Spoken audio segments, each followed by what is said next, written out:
Госпожо, оставете волана, той няма да ви избяга. Първото и най-важно нещо е ние да запазим самообладание, независимо какво става пред предното стъкло на автомобила. Значи, това е волан, това са лоста за скорости, това са 2 педала. Значи, повторете. Значи, госпожо, каквото и да ви се случи, на предното стъкло не се притеснявайте. Това е волан, той няма да ви избяга. Вие сте ужасно схватлива. Значи скоростната кутия и 2 педала. Точно така. Още 2 педала. Госпожо, за сега ще се ограничиме с тези 2 педала. Добре. И сега, много ви моля да ме слушате, гледайте ето и тук, когато говоря. Когато карате, ще гледате ето там. А волана? Волана го държите, разбира се. Добре. Сега, първото и най-важно нещо е да видим дали зад автомобила има друг автомобил, човек, куче, кола, каруца или нещо друго, което се движи в градския трафик. За да решим кога да потеглим. Много сте схватлива, Точно госпожо. така. Вие каква професия имате? Аз по принцип съм свободна професия. Благодаря ви. Има ли нещо зад нас? Зад нас има седалка и прозорец. Зад седалката и прозореца има ли нещо, госпожо? Зад седалката и прозореца има джип и тротуар и една ограда. Трябва да се ограничим от контакти с току-що изброените от вас обекти. Трябва да се придържаме към пътното платно. Трябва да избегнем и джипа, и тротуара, и другите обекти. И така, много ви моля, вземете си въздух.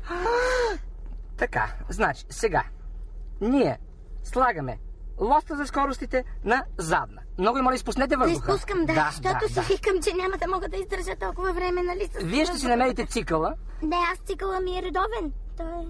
Имам предвид цикъла на дишане. Не трябва да забравяте и да дишате. Значи, на каква скорост трябва да сложим колата, за да тръгнем назад? Ви трябва да вървим напред. До кога ще вървим назад? Но, госпожо, това е като при тангото. Крачка назад, 2 напред.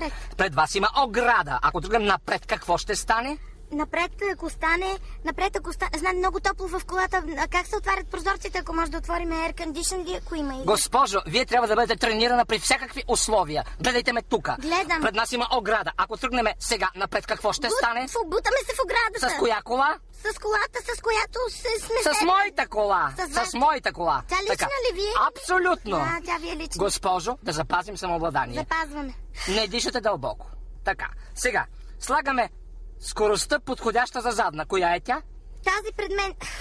Не, госпожо. Коя скорост е подходяща за задна? Задната скорост е подходяща, сам не съм толкова глупава. Браво, госпожо. Служете, моля ви се, на задна. На задна, слагам. Да. 3, 4, как е? Много внимателно отпускаме педала на спирачката. Педала на спирачката? Нищо друго не правим. Само отпускаме. И тръгваме назад. Да. Ето тръгваме. Много добре. Стоп. Госпожо, гледайте ме тук. Гледам. И сега, за да погледнете назад, вие трябва да погледнете в огледалото. Погледнете в огледалото. Какво виждате в огледалото? Много съм подпухнала. И сутринта не можах да си сложа крем, извинявайте. Госпожо, говоря за това, което се вижда зад нашия автомобил, не това, което се вижда във вашите очи. И аз не съм гримиран, аз съм подпухнал, но запазвам самообладание. Вижте, пък не изглеждате много добре и вие. Рано сутринта. Трябва да слагат... Госпожо, да се концентрираме в материята. Какво виждаме сега отзад? Виждаме, че не съм успяла да си сложа спирала и че нещо... Чакайте, косата тук трябваше да поправя и малко червилце не съм сложила както трябва, Госпожо, това са поправими неща, но ако вие не погледнете в огледалото и не видите отзад възрастният човек, който пресича, ще стане непоправимо. Вие може да го гримирате след сблъсък с него само един път и да го изпратите. Добре, значи аз мога да се гримирам преди да тръгна. Абсолютно задължително и необходимо. Да запазим самообладание. Хванете скапания волан. Не, за да не гледам, хващам. Задна скорост. Точно така, госпожо. Вие сте много схватлива. Слагаме внимателно задна скорост, след като сте погледнали в огледалото, сложим задна скорост. Слагаме внимателно. Натискаме спирачка и отпускаме внимателно. Освободете се от напрежението. Освободете се напрежението. Браво, госпожо. Браво. Ние вървим. Чакайте. Ние вървим. На къде вървим? Мамка му, спрете. Спрете. Госпожо, аз имам 22 годишен стаж. Но през този 22 годишен стаж не съм изминал повече от 4 км на задна. Всичко е било напред. Сега имате прекрасната възможност да тръгнете напред. Да имате някакви транквиланти в себе си. Не, транквиланти нямам, обаче пък се назад вървиме. Може би защото сме сложили на задна спирачка. Не зная.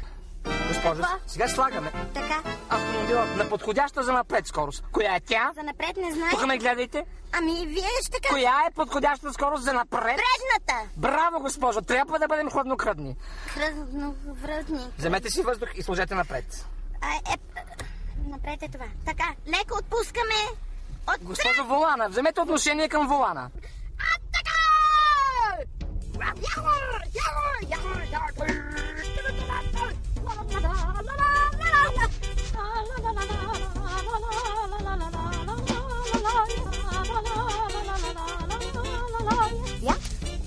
Как пък сутринта един крем не си сложих, бе, ужас. Значи тези бръчки тук леко лошо, ама... Госпожо, моля ви, гледайте напред. Абе, тротуар ще минава под колата, бе. Така, госпожо, дръж. Трябва да имаме хъс. Дръж.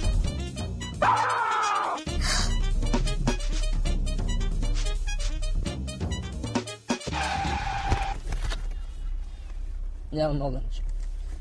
Искам да ви кажа, че ми беше изключително приятно с вас в тези часове и така вие сте много добър и симпатичен човек. Знаете, аз искам да ви попитам, аз имах ли право така да бутам хората или то се получи?